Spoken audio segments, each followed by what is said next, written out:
आलिया, आपका बहुत बहुत शुक्रिया कि आपने हमारा साथ दिया है। और आप कहती हैं कि उनको पहली सैलरी आज उनके अकाउंट में आई है, बहुत ज़्यादा खुश हैं और कहती हैं जनाब कि मैं बहुत खुश हूँ, मेरे लिए कोई अच्छा सा गाना लगाइए। बहुत शुक्रिया आलिया कि आपने हमारा साथ दिया। वैसे ये जो खुशी होती है जब पहली सैलरी आती है, बंदा जब नया नया जवान होता है और जब वो काम करना शुरू करता है और जब पहली सैलरी उसके अकाउंट में आती है या उसके हाथ में मिलती है तो बस दिल जाता है पुठियाँ छाला मारा, वो भी जाके चौक दे विच, है ना।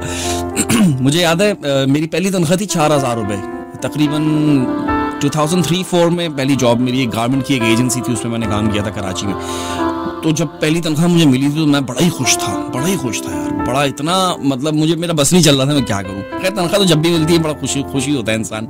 और जब रेडियो में मैंने जब पहली दफ़ा काम किया ना तो 2-3 महीने तो खैर मुझे पैसे मिले ही नहीं जी, ट्रेनिंग के नाम पे। आप तो जानते हैं जो पाकिस्तानी या इंडियंस होते हैं ये ट्रेनिंग के नाम पे 3-4 महीने तो वैसे ही गुजार देते हैं कि भाई अभी तो आपको कुछ आता ही नहीं है। तो उसके बाद पूरे महीने के बाद 2000 रुपये मिले थे। 100 रुपये का एक प्रोग्राम होता था किसी ज़माने में, 20 प्रोग्राम किए थे तो 2000 रुपये मिले थे यार। वो भी मेरे लिए बहुत थे, ना किसी को कुछ देना होता था, ना कोई बिल्स थे, ना कोई मॉर्गेज थी, ना कुछ था, ना कोई इंश्योरेंस थी।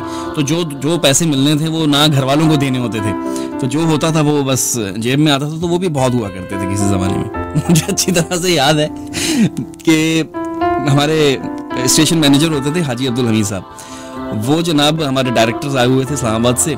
तो उन्होंने ना हाजी हमीद साहब ने कहा कि सर ये आतिफ को अब काफ़ी टाइम हो गया है तो इसकी ना कोई पैसे वैसे बढ़ा दें इसके। तो वहाँ ज़रा फनी मूड में था, मैंने कहा सर आप बढ़ाए ना, आप टाइम पे दे दिया करें। अभी मैं पिछले दिनों गया हुआ था पाकिस्तान, तो 3 तारीख को ना हमारी वो एक रेडियो पे था, मैं मेरे दोस्त होते हैं स्टेशन मैनेजर है वसीम कुरैशी, वो लोगों को तनख्वाहें दे रहे थे अपने तमाम प्रेजेंटर्स को। तो मैंने उनसे पूछा, मैंने कहा पाजी आज तो 3 तारीख है, एडी जल्दी? कहते हैं बेटा दिसंबर दी आने। मैं क्या अच्छा, बहुत आला भाई। चलें तो खैर आलिया आपका बहुत शुक्रिया, अल्लाह आपको मुबारक रखे और अल्लाह आपके पैसे में बहुत ज़्यादा बरकत दे। सोनिया आपका भी बहुत बहुत शुक्रिया, जायज़ आपने हमारा साथ दिया है। इरवा आप हमें सुन रही हैं। सोनिया कहती हैं कि दुआ कीजिए, मेरे एग्जाम्स हैं कुछ, पता नहीं कौन से एग्जाम्स बता रही थी, तो उनके एग्जाम उसके लिए दुआ कीजिएगा। देखिए भाई दुआ तो खैर ठीक है करनी चाहिए, खुद भी कीजिए दुआ और कोई तैयारी भी कीजिए। मैं समझता हूँ कि सिर्फ दुआओं से ही काम नहीं चलता है। अगर आपकी तैयारी कख नहीं है और आप दुआएँ कह रही हैं लोगों को करने के लिए तो बड़ा कुछ ना अजीब सही काम है। दुआओं के साथ साथ दवा की भी ज़रूरत होती है। तो इसलिए और ख़ास तौर पे आप खुद से दुआ, लोग होते हैं बड़े, मैंने देखे हैं ये आजकल टीवी चैनल्स पे और रेडियो चैनल्स पे भी जनाब पैसे दे के दुआएं करवाते हैं। जी ज़रा 200 पाउंड की दुआ कर देना। वो थोड़ा सा ज़रा अजीब लगता है। तो अल्लाह खैर करे, अल्लाह आपको एग्जाम्स में पास करे। एक वो होता है ना फ़कीर बादशाह के दरबार में जाता है अपनी हाजत लेकर ना, अपनी ज़रूरत लेकर, तो देखता है कि बादशाह खुद आगे हाथ फैलाए मांग रहा होता है। तो फ़कीर कहता है छड्डो जी है तो खुद मोहताज है, चलो उससे मांगते हैं जिससे ये मांग रहा है। तो अल्लाह ताला से मांगे, आप ऊपर वाले से मांगे, इंशाल्लाह अल्लाह बेहतर करेगा। अंसा बहन आपका भी हो गया काम। उसके बाद कुछ मैसेजेस और प्रोग्राम में शहजाद आपके गाने को हम प्रोग्राम में शामिल करते हैं, जना फिक्र मत कीजिए।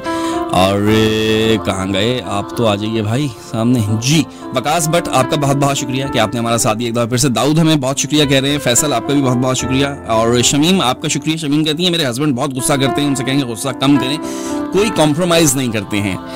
कॉम्प्रोमाइज़ नहीं करते हैं तो फिर कैसे गुजारा होता है? कॉम्प्रोमाइज़ के बगैर तो मैं समझता हूँ गुजारा बिल्कुल मुश्किल हो जाता है। किसी एक बंदे को तो झुकना पड़ता है तब जाकर के काम होता है। वो कहते हैं ना मियाँ बीवी की, ये मेरा अपना फ़लसफ़ा है, मियाँ बीवी की लड़ाई में ना तो किसी की जीत होती है ना किसी की हार होती है, या तो दोनों हारते हैं या दोनों जीतते हैं। कोई ऐसा नहीं है कि मैं बड़ा हूँ। हर बंदा जो है ना मतलब ऊपर रहना चाहता है। बीवी कहती है मैं उत्ते रवांगी, जड़ा कहता है मैं उत्ते रवांगा। मतलब आप कहीं गलत मत ले जाइएगा, ऊपर से मुराद ये बड़ा रहना चाहता है। वो होता है ना एक लतीफ़ा मुझे याद आया, शौहर होते हैं वो अपनी बीवी से कहता है कि मेरे घर वाले आ रहे हैं कुछ बना लेना, तो बीवी मुंह बना लेती है। फिर कुछ दिनों के बाद ना बीवी शौहर को फ़ोन करती है कि मेरी अम्मी आई हुई हैं, आते हुए कुछ लेते आना। तो शौहर टैक्सी ले आता है। तो मतलब वो नाले पे दहला है, एक से बढ़कर एक है। ये लतीफ़ा मुझे वैसे मेरे दोस्त हैं वसीम कुरैशी, उन्होंने सुनाया था। बड़े अच्छे दोस्त हैं, अभी पाकिस्तान गया हुआ था तो उनके साथ काफ़ी ज़्यादा टाइम गुजारा मेरा। इतने अच्छे दोस्त हैं कि एक दिन उन्होंने पूरा दिन मुझे फ़ोन नहीं किया। शाम को जब मुलाकात हुई तो मैंने पूछा पाजी कितने सो? कहना यार वो किसी फ़ैन का फ़ोन आ गया था तो उन्होंने दावत की हुई थी वहाँ गया। मैं अच्छा फ़ैन का फ़ोन आ गया जनाब, तो लड़की देखकर तो दोस्त को भूल गए आप। इतने अच्छे दोस्त हैं। चले खैर कोई बात नहीं, आपके लिए एक और अच्छे से गाने प्रोग्राम में शामिल करते हैं। ये गाना बहुत ही खूबसूरत है और ये गाना हमें ले जाएगा खबरों तक।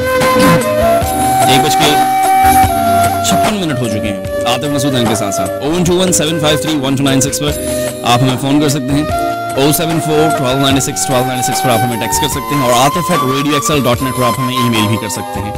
4 बजे तक हमारा आपका साथ, और आप सुन रहे हैं रेडियो एक्सल 1296। जरा जरा बहकता है महकता है आज तो मेरा तन बदन, मैं प्यासी हूँ